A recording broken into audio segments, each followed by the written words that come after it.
The Queen's Gambit is one of the most classical and solid chess openings, trusted by legends like Carlsen, Fischer, and Kasparov. It's a lifetime opening, perfect for beginners and grandmasters alike. It protects you from early traps and gives you clear, strong plans. In this video, you'll learn all the key moves and main middle game ideas to play it with confidence. Here, White plays the move pawn to c4, aiming to challenge and attack your center. You defend it solidly with your pawn, maintaining control. Next, White usually develops with knight to c3. It doesn't attack anything immediately, but it adds extra pressure to your central pawn. In response, you play a symmetrical move, knight to f6, reinforcing your center and developing your piece. At this point, White often continues with knight to f3 or bishop to g5. Both are standard developing moves and will appear in the game sooner or later. For example, if White plays bishop to g5, you can calmly respond with bishop to e7, neutralizing the pin on your knight and preparing to castle. After that, White develops with knight to f3 and you proceed to castle kingside. White then usually plays pawn to a3, opening the diagonal for their light-squared bishop. Notice that within just a few moves, you've already castled, ensuring your king's safety very early in the game, which is ideal for any opening. Before continuing to develop your queenside pieces, it's highly recommended to include the move pawn to h6. This is a universal idea. Whenever your opponent places a bishop on g5, playing pawn to h6 to drive it away is almost always a good and safe move in any opening. If White decides to capture on f6 with the bishop, that actually works in your favor. You'll gain the two bishops advantage, which is generally considered a positional plus. In most cases, a bishop is slightly stronger than a knight, so this exchange benefits you. Therefore, there's no need to worry. In fact, you'd welcome that trade. If instead the bishop retreats, that's also fine.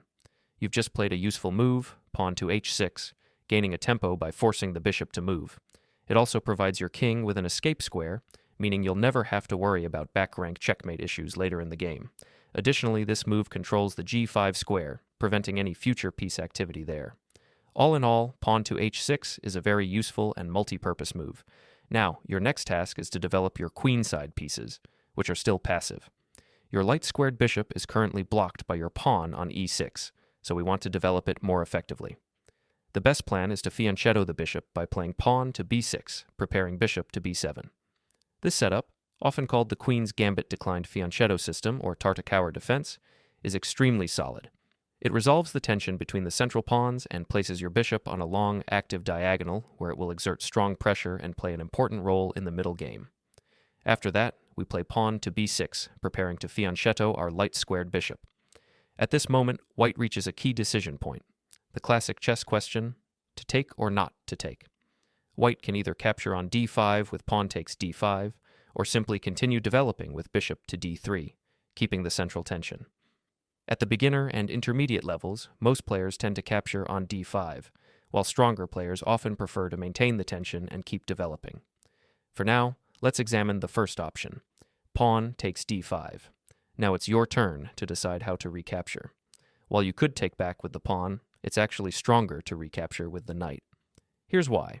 There's a fundamental strategic rule in chess. When your position has slightly less space or feels cramped, it's usually beneficial to exchange some pieces. This gives your remaining pieces more room to maneuver and makes your position easier to play. Since our position is still relatively compact, most of our pieces are on the back two ranks. We welcome exchanges. That's why knight takes d5 is the best choice.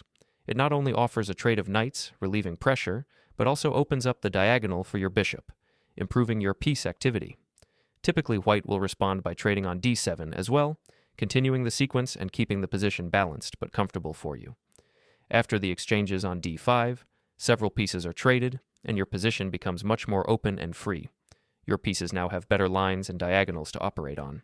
White still needs to continue development, so they usually play bishop to d3. Instead of developing passively, you can immediately strike back in the center with pawn to c5. This is actually the second purpose behind your earlier move, pawn to b6.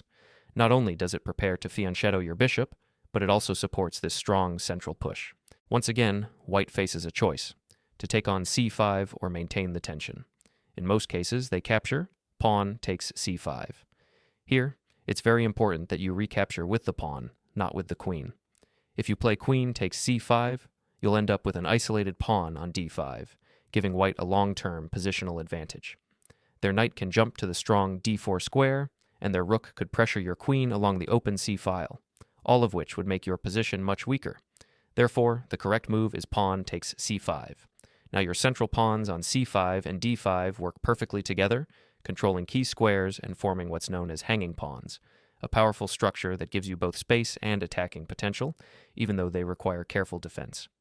These hanging pawns on c5 and d5 have both strengths and weaknesses.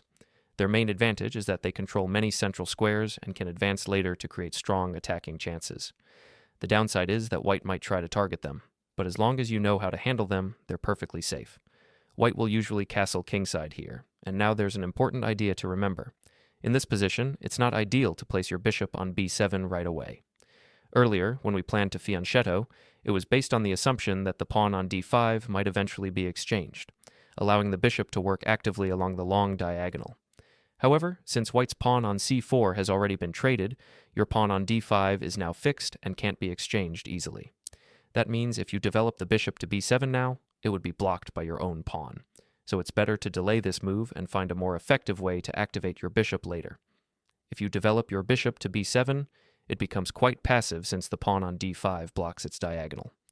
A better plan is to place the bishop on e6, where it actively supports the d5 pawn and controls key central squares. White will usually continue with rook to c1, adding pressure to your c5 pawn. It's not a serious threat yet, but you can strengthen your defense with knight to d7, keeping your position stable and flexible. From here, white might try moves like queen to c2 or bishop to b1, aiming for future kingside pressure. To stay ahead, play rook from f8 to c8. This reinforces your c5 pawn, prepares for counterplay along the c-file, and places your rook on a perfect active square for the upcoming middle game, when white play queen to c2. A good response is knight to f6. This move not only places your knight on a strong central square, but also helps defend the d5 pawn. At the same time, your rook on c8 becomes very important. Without it, white could capture your c5 pawn because their queen is defending the pawn attacking it. This shows why rook to c8 was such a useful and necessary move earlier. It supports your pawn and prepares your rook for active play along the c-file. Looking at your overall plan, you can bring your other rook to the b-file.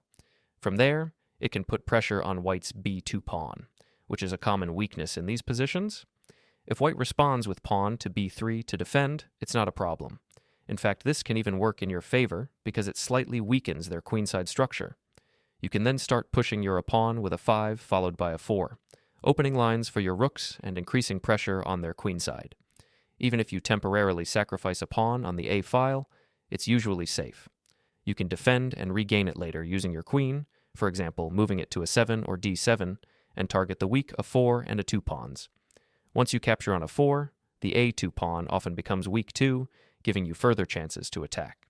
Meanwhile, your c-pawn has the potential to become a strong passed pawn, and your knight can occupy key central squares, coordinating well with your other pieces. Overall, your position becomes very active, and your pieces work together to create strong pressure on the queenside. This way, you steadily outplay white, who may be making natural-looking moves but doesn't have a clear plan, while your coordinated play and pressure give you a clear advantage.